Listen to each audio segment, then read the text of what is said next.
बहुत पुरानी बात है कि एक समय में राजा स्पर्श हुआ करते थे और वह माता भगवती के बहुत ही बड़े उपासक थे। तो वह महादेव्या दुर्गा की पूजा किया करते थे। किंतु राजा स्पर्श को एक ही दुख था कि राजा स्पर्श के यहाँ ना कोई संतान नहीं थी। तो जब भी वह प्रार्थना करते, पूजा करते, तो बस वो माता रानी से संतान की ही कामना किया करते थे।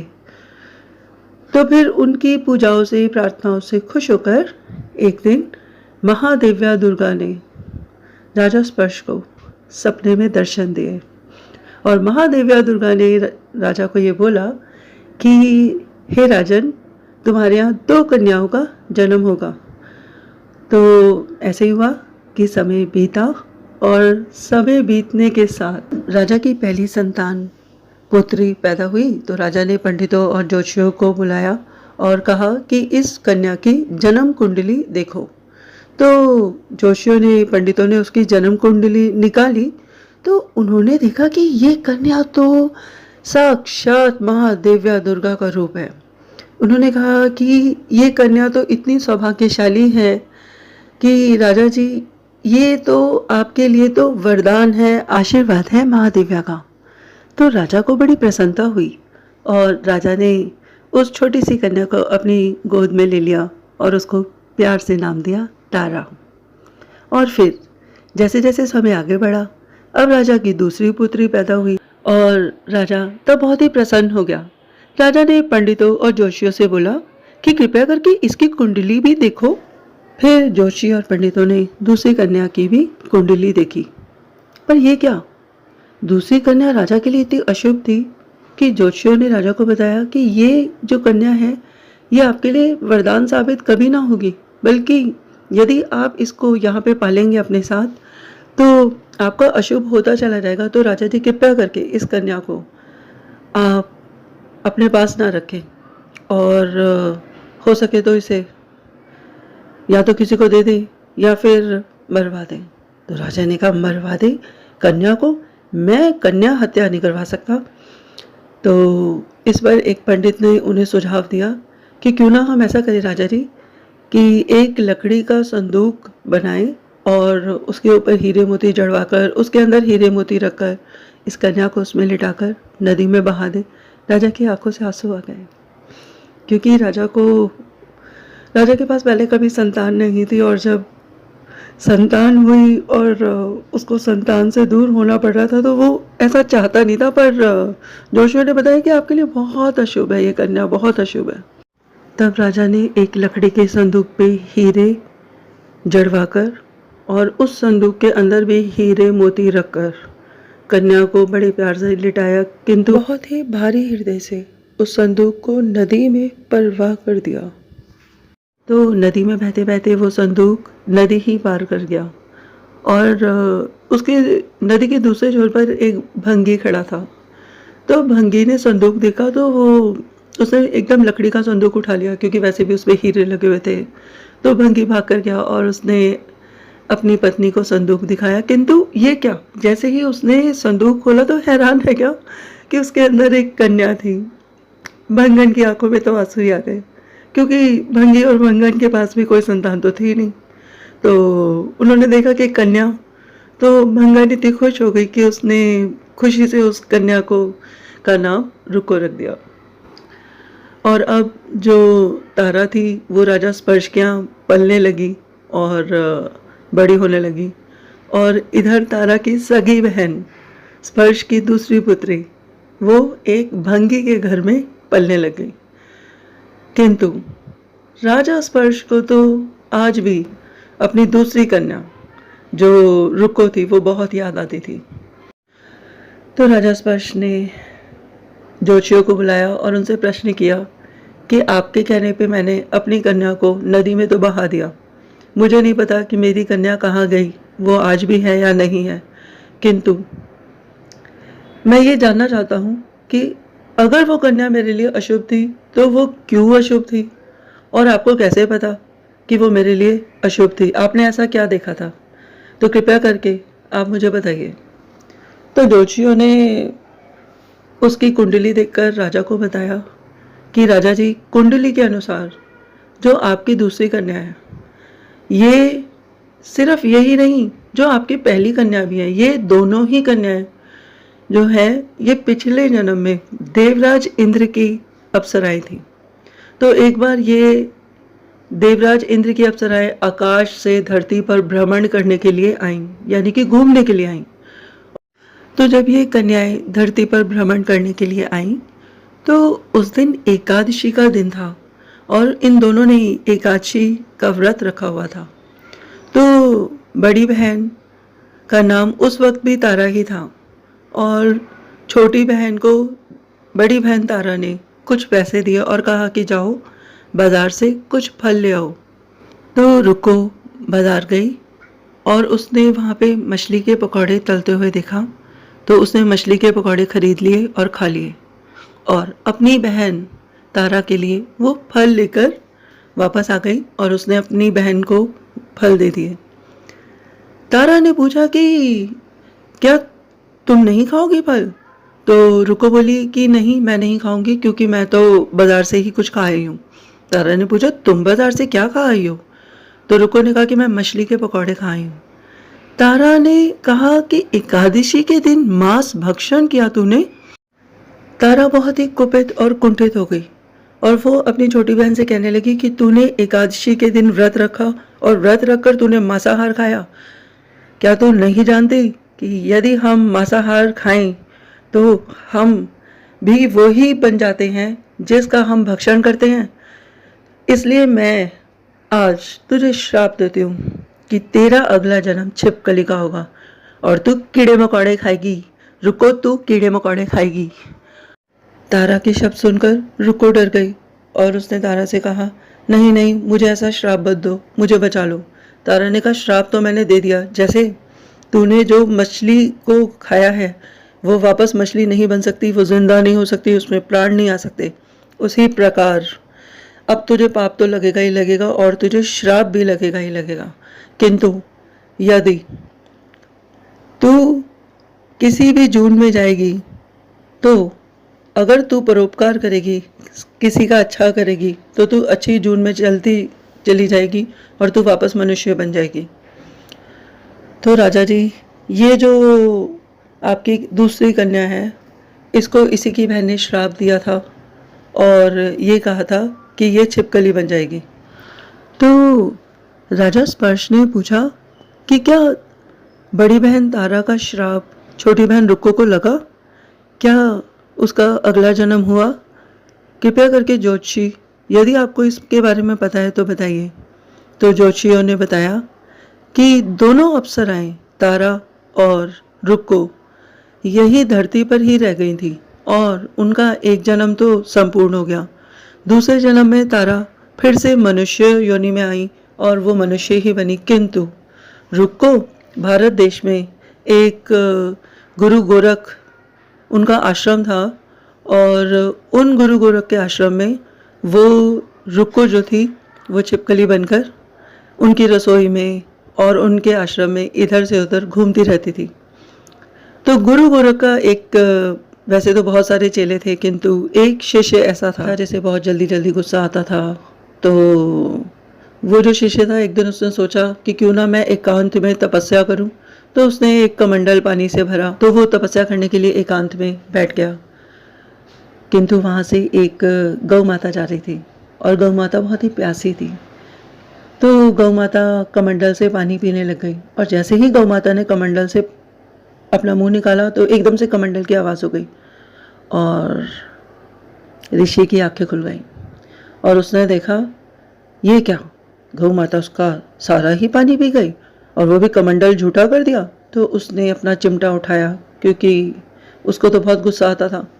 तो उसने उस चिमटे से गौ माता को मारना शुरू कर दिया और गौ माता रोने चिल्लाने लगी। तो वो बिल्कुल भी रुका नहीं और उसने तब तक मारा जब तक गौ माता लहू लुहान नहीं हो गई। गौ माता की चीख की आवाज़ सुनकर गुरु गोरख और बाकी शिष्य भी सब लोग बाहर आ गए और उन्होंने देखा कि अरे गौ माता इतनी लहू लुहान हो गई थी कि गुरु गोरख को बहुत ही बुरा लगा और उन्होंने उस शिष्य से कहा कि मेरे आश्रम को छोड़कर चला जा तू। किंतु उस शिष्य को भी बहुत गुस्सा आया। उसने सोचा कि वो गुरु गोरख से बदला तो अवश्य लेगा, क्योंकि गुरु गोरख ने तो उसका अपमान कर दिया, इतने लोगों के सामने उसको आश्रम से ही निकाल दिया। तो गुरु गोरख ने न केवल गौ माता का इलाज कराया, उसी के साथ उन्होंने उसी समय सब लोगों को बोला कि अब वो गौ माता से क्षमा मांगने के लिए प्रायश्चित करेंगे और वो जो है एक बहुत बड़ा यज्ञ का आयोजन करेंगे, और उस यज्ञ के आयोजन के बाद जब लंगर करेंगे तो वो खीर का प्रसाद बांटेंगे। तो आसपास के सारे गांव और ऋषि मुनि साधु संत सब लोग जो है वो आ जाएं भंडारे में, सब खीर खाने के लिए उपस्थित अवश्य हों।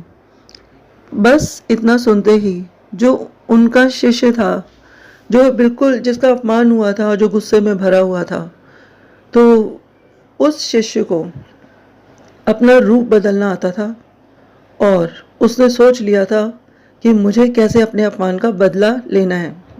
और इधर जैसे ही यज्ञ संपूर्ण होने को था, एक बहुत ही बड़े कढ़ाई में खीर बनाई जा रही थी और वो उबलती खौलती गरम गरम खीर में जो गुरु गोरख का शिष्य था, जिसे बहुत ही गुस्सा आया हुआ था, उसने अपना रूप बदला और वो एक चील बन गया।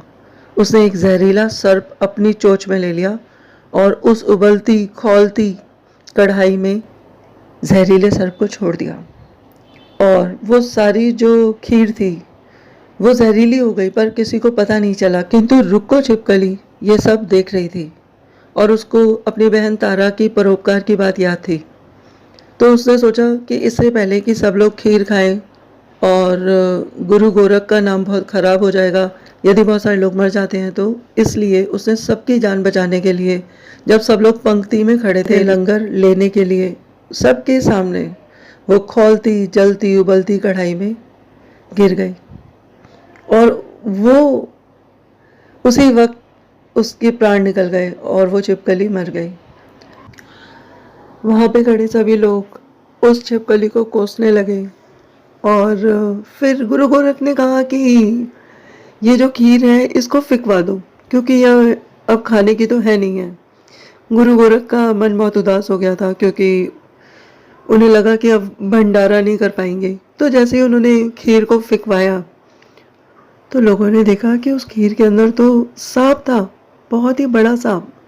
तो लोग समझ गए कि उस खीर में जो सांप गिरा हुआ था वो खीर जहरीली हो गई थी। उससे बचाने के लिए उस छिपकली ने सबके सामने अपनी जान दे दी। तो सबने उस छिपकली को आशीर्वाद दिया कि तू अब इस छिपकली की योनि से छूट जाएगी और अब तू जो है वो मनुष्य बनकर पैदा होगी। और राजा जी यही हुआ है। वही छिपकली और वही तारा जो दोनों इंद्रदेव की अप्सराएं थीं, जो धरती पर भ्रमण करने आई थी, वो दोनों महादिव्या दुर्गा के आशीर्वाद से आपके घर में वो दोनों बहनें पैदा हो गई। किंतु वो जो दूसरी बहन है वो आपके लिए इतनी अशुभ थी कि हमने आपसे कहा कि उसको नदी में बहा दीजिए। तो राजा ने कहा कि अरे वो मेरे लिए क्यों अशुभ थी? तो ज्योतिष ने कहा इसलिए अशुभ थी राजा जी कि उसने पिछले जन्म में जब तक वो जी रही थी तो जितने भी कीड़े मकोड़े खाए थे, क्योंकि वो एक छिपकली थी, उसने जितने भी कीड़े मकोड़े खाए थे, क्या उसका पाप आपको नहीं लगेगा? क्या आप उसके पिता नहीं हैं?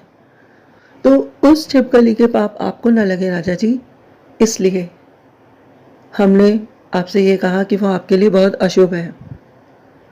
तो राजा स्पर्श जो थे वो बहुत ही शांत हो गए और फिर वो अपनी एक ही पुत्री तारा को बहुत प्रेम पूर्वक पालने लगे और समय बीता गया।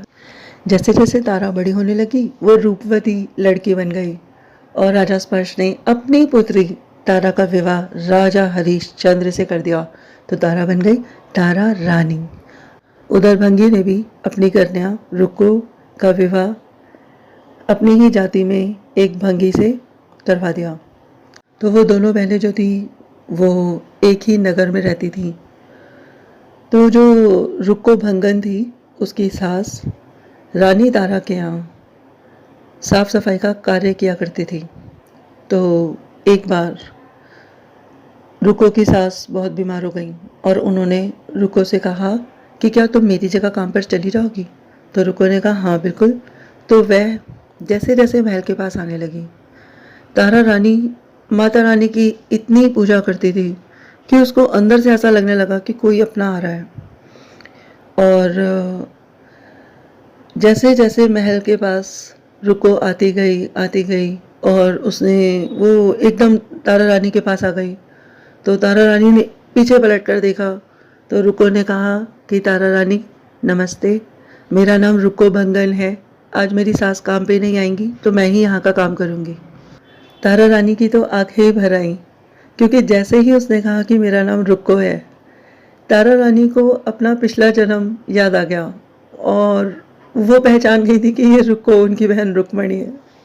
तारा रानी ने रुक्मणी को अपने गले से लगा लिया, पर रुक्मणी कहने लगी कि तारा रानी मैं नीच जाति की भंगन हूँ।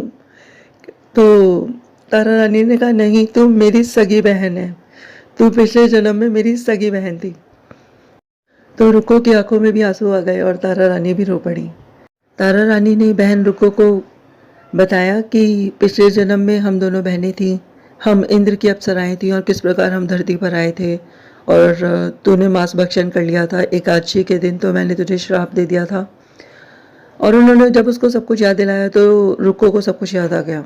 और फिर तारा रानी ने रुको को बताया कि इस जन्म में हम दोनों ही राजा स्पर्श के यहाँ पैदा हुए, किंतु मैं सौभाग्यशाली रही, किंतु तू हमारे पिता स्पर्श के लिए अशुभ थी, तो पिताजी ने तुझे नदी में संदूक में बहा दिया।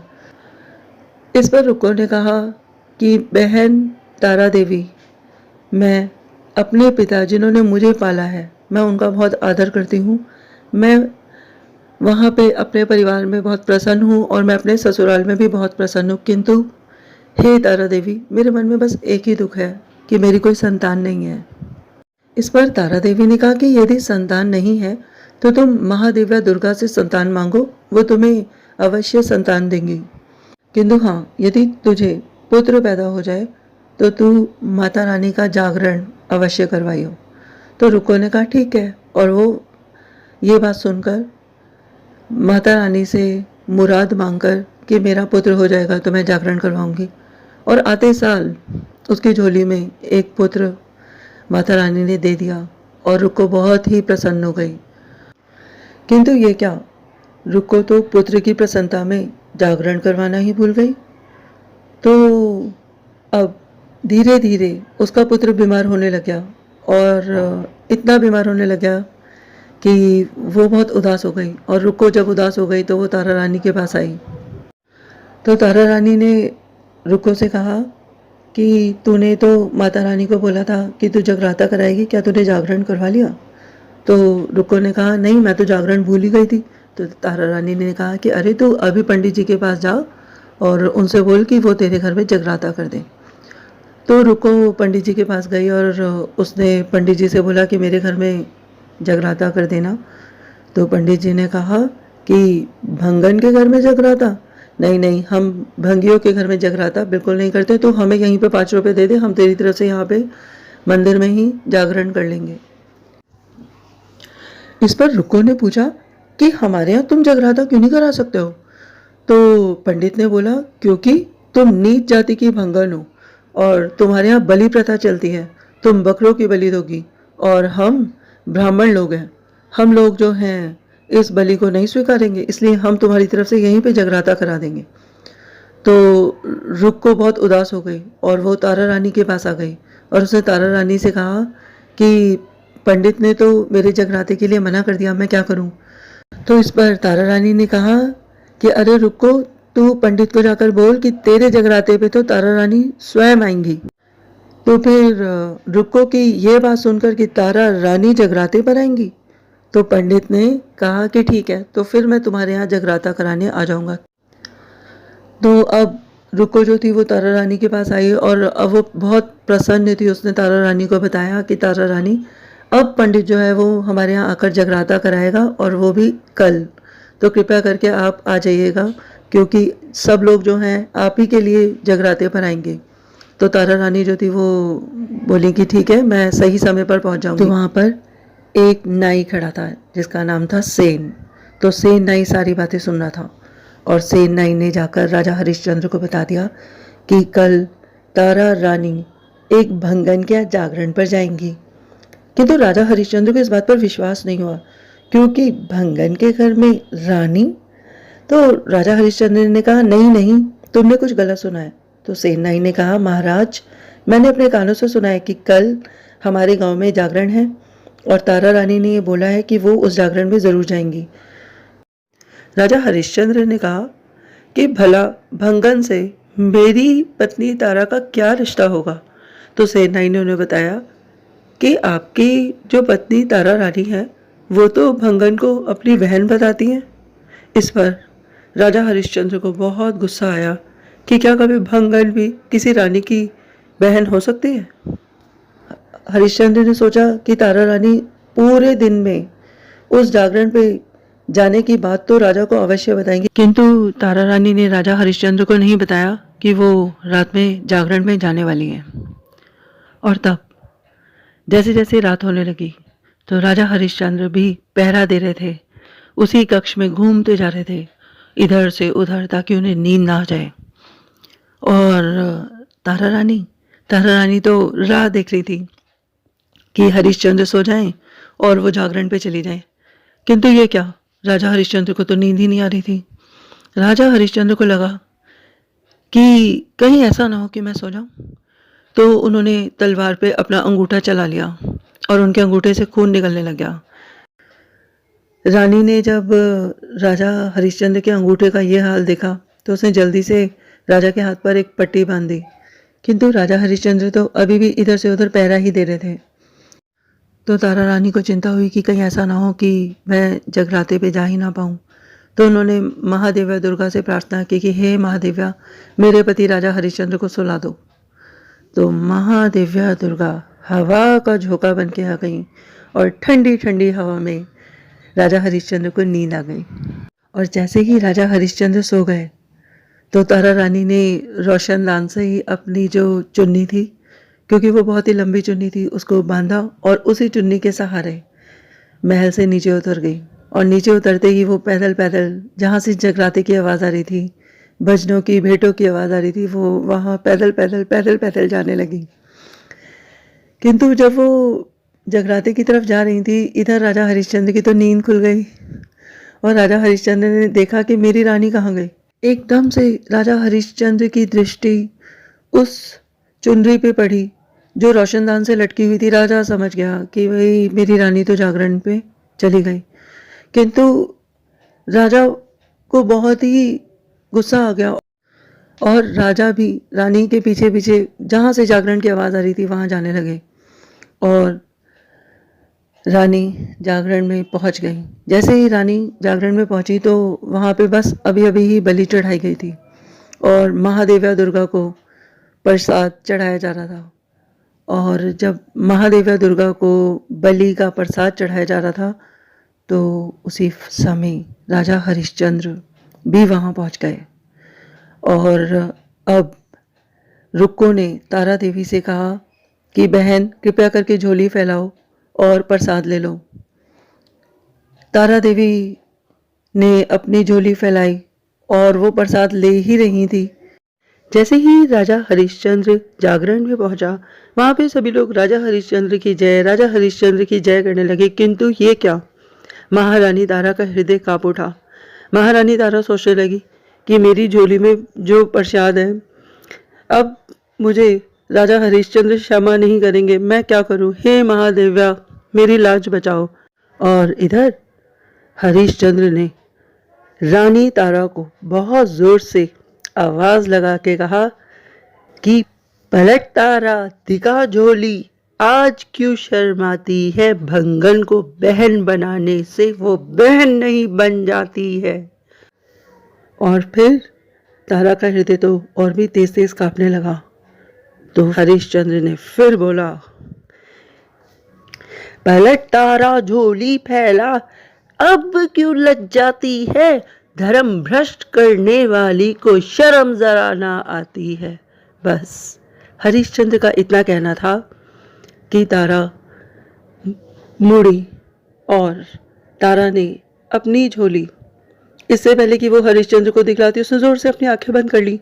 और जैसे ही तारा रानी ने अपनी आंखें बंद की और अपनी झोली फैलाई, तो ये क्या, सबने देखा कि उसकी झोली में जो रक्त बह रहा था वो गुलाब बन गए थे और मांस के मखाने बन गए थे, अंजीर, चावल, सुपारी। उसकी झोली तो प्रसाद से भरी हुई थी। सभी लोग तारा रानी की जय, तारा रानी की जय करने लगे और हरिश्चंद्र तारा रानी को लेकर अपने महल में वापस आ गए। तब राजा हरिश्चंद्र ने तारा रानी से कहा कि मैं भी उस महादेव्या दुर्गा के दर्शन करना चाहता हूँ जिसकी तुम पूजा करती हो, पर क्या तुम्हारी देवी इस चकमक पत्थर को भी प्रज्वलित कर सकती है? तो इतना सुनते ही तारा रानी ने कहा, महादेव्या दुर्गा में तो बहुत ही शक्ति है, आप इस चकमक पत्थर को प्रज्वलित करने की बात कर रहे हो? बस इतना कहकर तारा ने ज्वाला देवी को बुलाया और ज्वाला देवी से आग्रह की कि इस पत्थर को प्रज्वलित कर दीजिए, कि इस पत्थर को प्रज्वलित कर दीजिए। और वो पत्थर प्रज्वलित हो गया। राजा तो ये देखकर हैरानी हो गया। अब राजा ने तारा रानी से कहा कि मैं महादेव्या दुर्गा के दर्शन करना चाहता हूँ। तारा, मैं महादेव्या दुर्गा के दर्शन करना चाहता हूँ, मैं कैसे करूँ, मुझे दर्शन कराओ, मैं महाशक्ति को देखना चाहता हूँ। तब तारा रानी ने कहा कि महादेव्या दुर्गा के दर्शन करना बहुत आसान नहीं, जब तक आप अपनी कोई प्यारी चीज़ महादेव्या दुर्गा के चरणों में ना चढ़ाएं, आपको दर्शन नहीं हो सकते। तो राजा हरिश्चंद्र ने कहा, मुझे क्या चीज़ बहुत ही अच्छी लगती है? मुझे तो मेरा लाल बहुत पसंद है, मेरा पुत्र रोहताश।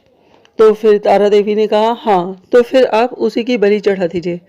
राजा को तो महादेव्या दुर्गा के दर्शन करने थे। उसने मोह त्याग कर, स्नेह त्याग कर, न जाने कैसे एकदम तलवार उठा ली और अपने पुत्र रोहताश को बुलाया और उसका सर धड़ से अलग कर दिया। और जैसे ही रोहताश का सर धड़ से अलग हुआ, महादेव्या दुर्गा प्रकट हो गई। महादेव्या दुर्गा ने रोहताश का सर उसके धड़ पर लगा दिया और उन्होंने राजा हरिश्चंद्र को कहा कि राजा हरिश्चंद्र सुनो, ये संपूर्ण विश्व मेरा विस्तार है। क्या कोई माँ अपने बच्चे को भोग लगाती है? क्या कोई माँ अपने बच्चे का रक्त भी पीती है? कृपया करके आज के बाद मुझे कोई ऐसी भेंट न चढ़ाना।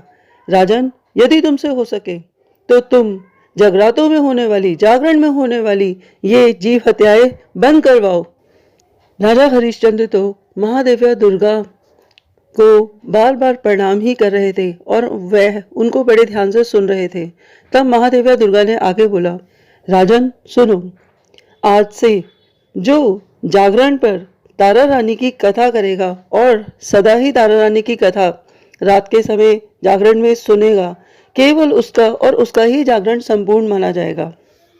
क्या कोई माँ अपने बच्चे की बलि चढ़ाकर उसका भोग लगाती है? क्या कोई माँ अपने बच्चे का रक्त पीती है? नहीं राजन, नहीं।